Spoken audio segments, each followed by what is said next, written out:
merayakan 3 dekade di perjalanan bermusiknya, Gigi Band, grup band rock legendaris asal Indonesia ini mengumumkan akan segera menggelar konser yang spektakuler bertajuk Gigi Infinity. Konser yang akan diselenggarakan pada tanggal 24 Agustus tahun 2024 mendatang nanti akan memanjakan mata para penonton dengan 30 karya terbaik mereka selama bermusik. Menurut Dewa Bujana, konser tersebut akan mengusung konsep serba angka 3 karena di mana Gigi sudah 30 tahun berkarya di belantika musik Indonesia. Tak hanya itu, di balik kesuksesan Gigi Band saat ini, mereka juga telah melalui banyak proses dan cobaan selama perjalanannya. Mulai dari perselisihan hingga album yang tak berjalan. Mereka juga sepakat untuk akan terus merambah ke festival yang lebih besar untuk kedepannya. Lantas bagaimana cara mereka untuk bisa menjaga kekompakan masing-masing personel? Untuk Gigi ini bisa diceritakan hari ini acara syukuran 30 tahun dan juga rencana buat konser seperti apa sih, Kang? Ya alhamdulillah, sebetulnya Gigi berusia 30 tahun itu kemarin tanggal 22, tapi memang kebetulan banget memang Gigi lagi jalan tour, terus ada waktu hari ini yang sekalian sebetulnya ada rencana hajatan yang menurut kami besar gitu. Nanti di tanggal 24 Agustus Gigi akan mengadakan konser yang titlenya Gigi Infinity, 30 tahun konser. Jadi sekalian buka bersama bareng teman-teman media yang kami anggap ya anak yatim juga tadi sekalian kayak gitu. Perjalanan 30 tahun itu tidak beda Kang Arman. Seperti apa sih prosesnya Gigi sampai 30 tahun bertahan? Prosesnya naik turun ya, Iya. naik turun. Ada album yang nggak jalan, ada album yang meledak banget, ada tour yang sukses, ada tour yang nggak sukses, ada keributan antar personil, keluar, perselisihan, harta gono gini, pukulan. Naik turun. Tapi ya pada akhirnya kita semua bersatu di satu wadah rumah ya Gigi gitu sampai sekarang 30 tahun. Tapi menurut kita sih berempat justru keributan atau masalah yang terjadi itu justru yang bikin kita menjadi semakin dewasa karena yang sebetulnya kasusnya Hendy dari Baron ke Hendy itu ketika kita mencari seseorang yang bisa memegang Gigi. Nah itu tuh permasalahan grup band yang sudah lama itu kan kita tuh sudah mengalami macam-macam gitu ya dari A sampai Z gitu. Nah kadang-kadang memang harus orang yang memang ngerti gitu. Bukannya kita nggak mau ngambil orang lain bukan, tapi memang harus yang ngerti gitu. Karena tiap band beda-beda. Jadi ya pokoknya macam-macam lah. Asik. Bocoran dikit untuk konser Infinity ini, Gigi Infinity akan membawakan berapa lagu dan konsep? Bujana deh kayaknya Ada keren seperti apa nih Bujana konsepnya? Lagunya 30. Iya tadi kan semua berkaitan angka 3, lagu 30, 3 jam. Tadinya memang mau 30 personil gitu yang ada di panggung, tapi mungkin bisa akan terjadi karena kita belum tentu melibatkan orkestra, mungkin dengan tamu yang tadi belum disebutkan kan. Ya. Mungkin akan bisa melengkapi atau mungkin dengan kru, nggak tahu ya, seperti itu. Konsepnya sih seperti itu. Lagu-lagunya ya pastinya diambil dari semua album Gigi karena kalau dilihat dari jumlah album kan 28 misalnya, itu aja udah kalau ambil setiap album udah hampir 50 lebih lagu. Jadi agak gampang sih milih lagunya, yang susah mungkin menggarap formatnya ya, mau diapain ini. Nah itu mungkin gunanya melibatkan orang lain biar nggak selalu sama. Jadi gimana kalau mungkin malah kita nggak main, mungkin orang lain yang main, mungkin seperti itu. Saya tambahin mungkin untuk hal itu yang sangat penting 3 jam itu gimana caranya orang betah kan. Karena 3 jam bukan waktu sebentar untuk duduk menyaksikan sesuatu yang bikin tidak boring, dan itunya itu lagi bener-bener ngobrol banget sama tim semuanya, bukan hanya berempatnya. Itu melibatkan pemikiran yang memang benar-benar harus dipikirkan banget. 3 jam bukan waktu sebentar, tapi orang harus stay gitu. Untuk stamina sendiri kan ini 30 lagu banyak juga ya. stamina sendiri gimana sih menjaganya? Apalagi sekarang Gigi ada turun ke pesantren-pesantren juga kan, Ya. banyak tur juga. Seperti apa untuk menjaga stamina nya Kang Arman? Gimana? Stamina. Kang Arman kan harus setiap Ya, energi kan. Ya kalau itu sih sebetulnya ini ya apa tanggung jawab masing-masing ya. Kayak misalnya kayak yang kemarin aja yang paling terakhir tuh yang 29 tahun road to 30 tahun tuh ya yang di lapangan basket Senayan. Sebetulnya kalau secara stage kan itu 360. Itu sebetulnya stamina lebih berat sih 360 tuh daripada panggung yang biasa cuman penonton ketemu gini ya. Karena kan itu kayak 2 kali 3 kali lipat gitu.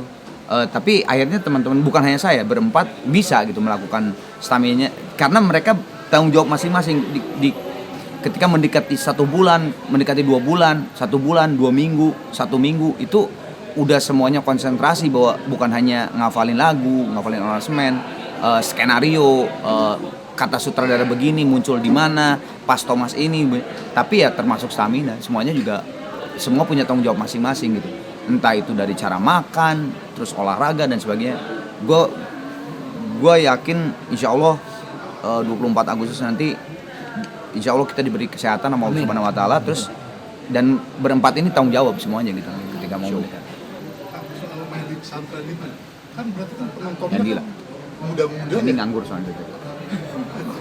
Penontonnya kan relatif muda-muda ya. Itu biasanya ngadapinnya gimana? Bisa terima? Apakah sama dengan penonton yang lebih dewasa yang udah kenal Gigi lama lah gitu? Ya malah seru ya main kayak kemarin kita pesantren itu udah kota ketiga kan, dan benar mungkin album religi kita 20 tahun yang lalu mereka belum ada yang lahir mungkin gitu, tapi kita kayak ada energi baru yang kita bisa bagi ke mereka gitu. Jadi kayak kita kayak ngenalin kita lagi gitu, ngenalin album itu lagi gitu. Jadi mereka juga ya kita harap sih punya teman baru ya, punya jembatan baru lagi buat mereka bahwa oh nih gini ada lagu ini, dia flashback nyari Spotify lah, nyari segala macam gitu. Itu sih yang kita harapin, feedbacknya kan, aksi reaksi dari kita tampilin gitu. Karena kita terus terang nggak pernah ngotak-ngotakin sih ya main. Kita 2 tahun ini main macam-macam, ada di pensi, ada main yang benar-benar pejabat tingginya pejabat, ada yang segala macam gitu, kawinan dan segala macam. Perceraian yang nggak ada tuh. Nggak, jadi tuh jadi kayak ya kalau buat kita seneng ya, tantangan baru gitu kan. Apalagi nemu kayak pensi gitu, mungkin mereka yang gapnya terlalu jauh gitu sama Gigi gitu, tapi mereka tetap enjoy, tetap stay ya. Itu yang pengen kita pengen jaga terus gitu. Oh Bang Hendy ini sebagai manajemen juga apa lebih ngutamain nggak sih? Misalnya awalnya kayaknya yang lebih muda nih ngutamain lah panggung di anak muda. Lebih memilih nggak masalah? Oh enggak juga sih, tapi emang kita sepakat emang kalau mungkin dalam setahun gitu kita emang harus bisa ngerambah ke terutama festival yang gede gitu, karena itu tetap aja bagian yang penting juga, karena sebuah eksistensi itu kan bisa terlihat sekarang tuh kalau kita main di acara ini itu emang hal yang kalau bisa kita masuk ke area mereka gitu, itu akan lebih baik gitu. Mungkin terakhir doanya di 30 tahun ini dari masing-masing seperti apa? Doa untuk Gigi sendiri? Doa yang pertama banget mungkin sehat. Kedua tetap punya energi dan semangat yang sama. Dan kalau masalah visi, insya Allah gue ngelihat kiri kanan gue ini semuanya visinya memang di situ gitu. Karena gue ngelihat dari perjalanan semuanya bertiga ini di luar dari diri gue yang tentunya ada diri gue di dalamnya, kita seperti berjalan di sebuah jalan yang kian menyempit. Kita nggak bisa lagi ke kiri ke kanan mau nyari kerjaan baru atau apa. Memang kita menekuni bidang ini. Jadi hal itu yang kita akan tuju, dan semuanya buat gue dari ketiga teman gue ini ada di situ gitu. Jadi ya insya Allah alhamdulillah rencana itu, perjalanan itu, jalan kita, semangatnya ada di titik yang sama, fokus ke depan sana.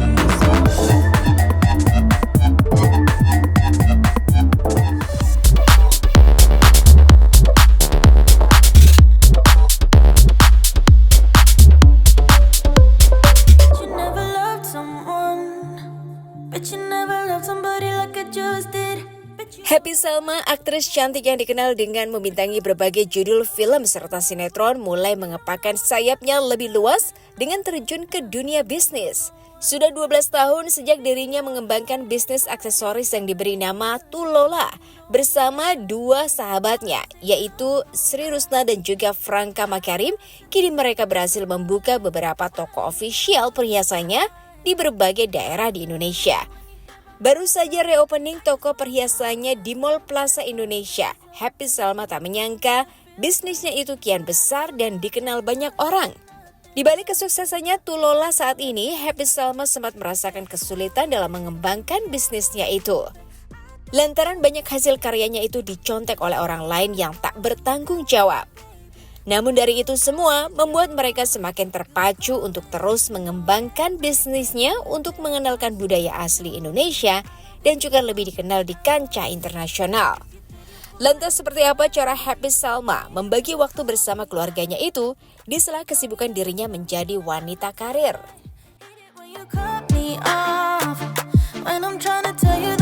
Saya udah 12-an ini aktif di bisnis perhiasan. Saya bersama partner saya Sri, Rusna sama Franka Makarim. Sekarang kita ada 8 toko perhiasan. Ini salah satu toko kami lagi reopening di Plaza Indonesia gitu. Jadi hari ini tuh lagi undang banyak teman-teman customer. Tadi ada performing art, ada Chelsea Islan juga baca puisi, ada choir, dan minggal ketemu sama teman-teman media dan juga customer kita gitu. Kenapa memilih bisnis perhiasan? Sebenarnya disebabkan karena saya kan sangat menyukai motif-motif warisan leluhur ya, yang ada di dalam perhiasan gitu. Nah, dari situ tuh saya ngelihat betapa banyak motif-motif yang kita tidak ketahui. Awalnya saya membuat buku tentang biografi kreatif seorang maestro perhiasan yang bernama Desak Nyoman Suwardi. Nah, dari dia saya kenal putrinya yang namanya Sri, yang dia lagi struggling membangun bisnisnya, mencoba mengkawinkan sesuatu hal yang heritage atau warisan leluhur kita tapi dengan gaya kontemporer. Akhirnya kita collaborate, saya bikin konsep kreatifnya, beliau bikin desainnya gitu. Akhirnya berkembang dari tukang kami yang hanya 6 atau 8 orang, akhirnya sekarang hampir mau 100 orang. Ini bukan store di Plaza Indonesia udah besar ya berarti ya? Iya, alhamdulillah. Jatuh bangunnya seperti apa membangunnya? Ya tentunya jatuh bangunnya adalah tentang diri kita sendiri sih, gimana agar kita konsisten dengan apa yang kita cita-citakan. Tokonya Tulola itu ada di Bali, ada di Warung Made di Bali, lalu di Jakarta, di Surabaya ada di Tunjungan Plaza 3, lalu ada di Jakarta ada di Plaza Senayan, di Senayan City, di Pondok Indah Mall, di Asta, ada di Sarinah, dan ada di Plaza Indonesia. Yang paling tersulit adalah membuat diri kita konsisten sih, dan kita terus mau berkarya. Tapi sebenarnya itu hal yang menyenangkan. Tantangannya adalah ketika banyak yang mencontek, bikin plagiat karya-karya kita. Tetapi awalnya tentu kita agak patah hati. Tetapi saya percaya ya, kita kan membuat karya ini lahir dari banyak inspirasi yang ada di Indonesia ya. Mau itu dari alamnya, bahkan dari lagu-lagunya, bahkan dari karya sastranya. Jadi kita terus berkembang sampai akhirnya kita udah nggak ragu lagi untuk terus maju dan bergerak, dan inginnya gini, karya kita ya, perhiasan-perhiasan kita dari motif leluhur kita dan motif modern yang kita kawin itu mampu bersaing dengan brand-brand asing, dan juga pengen memberikan keyakinan kita bahwa market Indonesia sangatlah kuat. Kalau udah kuat di Indonesia akan lebih mudah untuk kita melebarkan sayap di negara-negara lain. Ya udah pasti, tapi ya nggak apa-apa juga sih gitu. Maksudnya nggak apa-apa, setiap karya kan pasti kalau dianggap dicontek berarti berhasil gitu. Yang penting kan akan terus maju, terus menjaga kualitas. Nah jadi quality control kita juga nomor 1 gitu. Makanya kita beruntung, kita partnernya bertiga ya, ada saya, Sri, dan Franka. Jadi kita bisa bagi-bagi badan. Jadi kenapa sampai akhirnya bisa memilih untuk berbisnis perhiasan ini? Nah itu sih awalnya karena kecintaan pada sastra seni ya. Awalnya kan karena saya menulis seorang maestro perhiasan yang merangkum tentang motif-motif perhiasannya gitu. Jadi saya kayak nggak mungkin bisnis tiba-tiba batu bara gitu ya, karena memang tidak paham. Jadi ya memang berhubungan dengan seni, budaya, dan tradisi. Berarti sudah mematapkan diri ini jadi karirnya lebih kayak Iya, kalau ini kan udah 12 tahun memang karirnya di bisnis ini, tetapi saya masih kok memproduseri pertunjukan-pertunjukan teater yang Aliwahana dari buku sastra, main film sesekali, dan juga untuk memperdalam itu kan ada program Merdeka Belajar tuh dari pemerintah. Saya meniatkan diri ikut konversi, melanjutkan sekolah yang belum selesai, jadi kuliah lagi untuk menambah ilmu sehingga bisa kasih booster gitu dengan pekerjaan-pekerjaan yang saya ngambil filsafat seni budaya di Unhi di Bali. berarti memang ini tujuannya Ya tujuannya adalah ya untuk saya punya banyak ilmu pengetahuan baru untuk menambah hasanah wawasan saya ketika membuat karya lain, misalnya membuat perhiasan atau membuat seni pertunjukan gitu. karena suka nggak menjual nggak sih nggak mungkin kayak tetap fokus lagi gitu Gimana? kayak bermain lagi di entertainment. Oh iya masih sih, kalau film masih bisa ya. Tapi kalau sinetron agak sulit, saya tidak dapat izin dari suami saya karena waktunya terkuras habis, karena biar gimana pun kan keluarga yang utama, anak-anak sama suami. Membagi waktu sama keluarga Iya. dan bisnis sendiri. Iya, ya struggling banget ya. Semua ibu-ibu kalau bekerja pasti paham banget. Walaupun kita mengatakan yang prioritas adalah suami dan anak-anak, tapi ada kalanya mereka harus berkorban juga gitu. Untungnya saya punya partner yang sangat kompak diajak bekerja sama untuk itu. Bagi-bagi waktunya ya. Untungnya suami saya juga bisnis sendiri. Jadi ketika dia lagi tidak terlalu sibuk, dia bisa saya tinggal. Tapi kalau dia juga sibuk, saya nggak pergi. Itu aja. Berarti belajar bisnis juga dari suami nggak sih Kak? Belajar bisnis saya dari ibu saya. Ibu saya memang pedagang. Ini memang salah satu impian Evi juga ya dari dulu. Sebetulnya bisnis ini bukan salah satu impian saya cuma ngikutin aja takdirnya, jalurnya. Orang tadinya niatnya cuma buat nulis buku gitu. Satu itu, terus kedua, tapi memang dari dulu kalau saya baca diary saya kecil, cita-cita saya memang ingin jadi wanita karir dan presiden. Yang itu enggak, wanita karir aja. Oke. Iya. Mungkin ada ini sih Kak, kayak misalnya batasan waktu pengennya ada target di umur segini, udah pengen kayak gimana?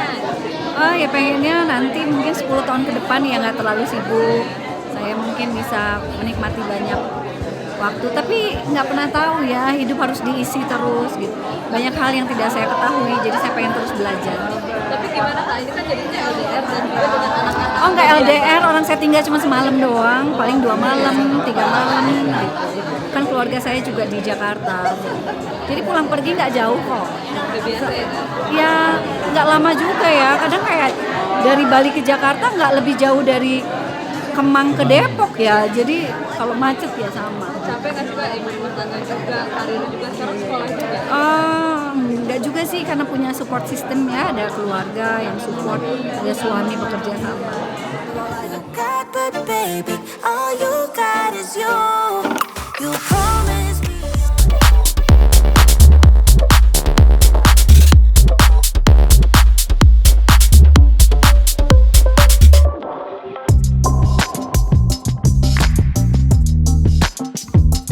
Selebriti cantik yang karirnya kian melambung di dunia entertain dan statusnya sebagai single mom saat ini tak mengurangi semangat Inara Rusli untuk terus bekerja dan berkarya.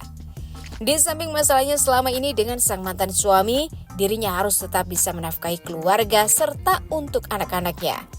Ibu dari 3 anak itu mengungkapkan bahwa berkah di bulan suci Ramadan ini benarlah ada. Dirinya yakin rezekinya akan terus dilancarkan oleh Tuhan. Tak hanya itu, di tengah kesibukannya ia saat ini tak membuat putri pertamanya itu merasa kesulitan dengan harus terbiasa sahur dan berbuka sendiri. Inara mengatakan Starla sudah terbiasa dalam berpuasa sunnah, serta melaksanakan sahur dan berbuka bersama dengan dirinya. Di kesempatan yang sama juga dirinya memberikan tips untuk menjaga stamina sang anak selama bulan puasa. Inara mewajibkan Starla untuk selalu mengkonsumsi kurma, minuman bersarat, buah potong, serta telur rebus. Lantas bagaimana kelanjutan dari proses kesepakatan dari pihak Inara dan Virgon hingga saat ini?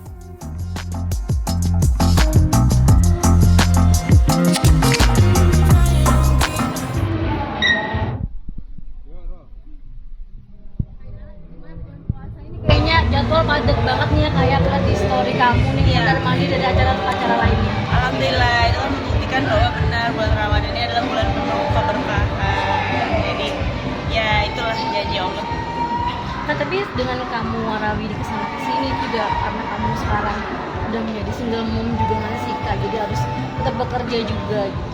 Iya lah, tetap bekerja juga, selain itu juga menjalin hubungan, menjalin silaturahmi sama rekan-rekan dan teman-teman yang udah memang kita dekat banget, udah kenal dekat, jadi ya nggak mungkin lah kita tolak undangan orang. Tapi di bulan puasa ini gimana sih Kak, nggak sama anak-anak saat waktu berbuka sendiri?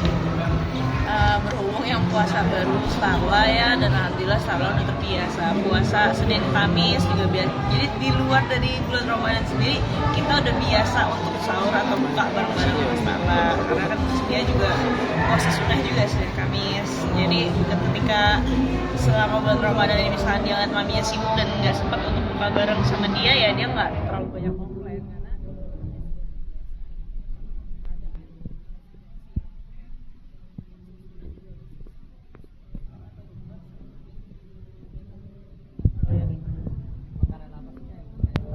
Untuk berbuka dan sahur. ya semua anak kecil kayaknya sama aja ya, sukanya manis-manis. Tapi Yang harus ada mungkin apa? Yang harus ada. Yang harus ada nggak tahu, dia mah kadang-kadang ada aja requestannya, entah kadang-kadang minta sushi, kadang-kadang minta donat, random. Kalau kayak makanan pinggir jalan gitu kayak kolak seperti itu. Kolak nggak gitu suka dia, nggak gitu suka. Untuk sahurnya sendiri kan ada. Kalau yang wajibnya itu dia makannya itu kurma, terus sama minum serat juga kayak aku minum fiber gitu, sayuran, terus makan buah potong sama ini telur rebus.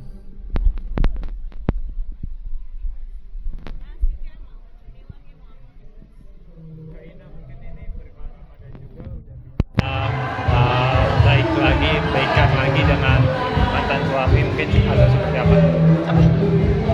Udah baikan dengan Virgon, ini Baikan termasuk bukan baikan sih, mungkin lebih tepatnya udah ada solusinya, sudah ada kesepakatan. Seperti apa mungkin kesepakatannya Kak di pengadilan negeri pusat kemarin Kak?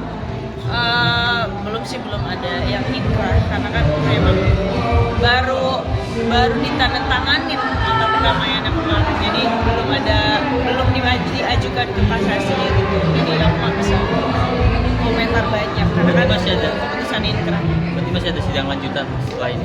Nggak tahu, mungkin lawyer aku yang lebih ngerti ya. tapi Orang artinya awam. berbaikan cuma karena itu aja, nggak ada mungkin baik atau ngapain gitu untuk Emang dari awal ngapain emang gitu jambak-jambak kan gimana? Nggak ada gimana. Karena anak, Iya. balikan lagi apa gimana? Maksudnya kan dominan lebih anak lah yang kita harus pikirin. Oh, enggak sih, nggak ada yang gimana. Ya masing-masing aja, yang penting masing-masing bisa meluangkan waktu. Kak, tapi kan ini udah win-win ya kayak bukan udah apa ya bersama-sama damai, tapi kamu juga tetap Ya. ini loh dapat.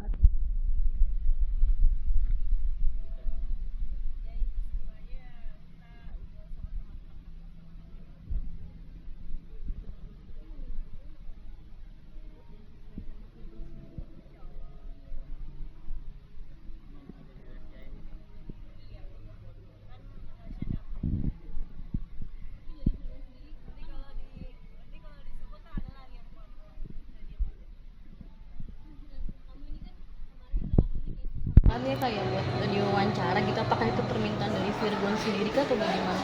Permintaan dari dia juga, jadi aku menghargai permintaan dari pihak mereka, dari pihak Virgon juga. Apa ya memang karena belum inkrah dan baru tanda tangan Pandani, belum ada pengajuan ke kasasi dan masih dalam progres, jadi aku juga bingung mau komen apa karena belum ada kelanjutan yang gimana. Tapi ada beberapa pihak juga kan kemarin yang ikut mengomentari nih kata dirimu gitu, sampai kemarin juga kan dia juga ikut-ikutan juga nih. Sama satu lagi, kalau aku lagi nggak bisa jawab berarti lagi buru-buru gitu aja. Karena satu hari itu bisa 4 tempat, 3 tempat, jadi nggak bisa kejar-kejaran waktu terus, udah kayak ini ngejar jam tayang.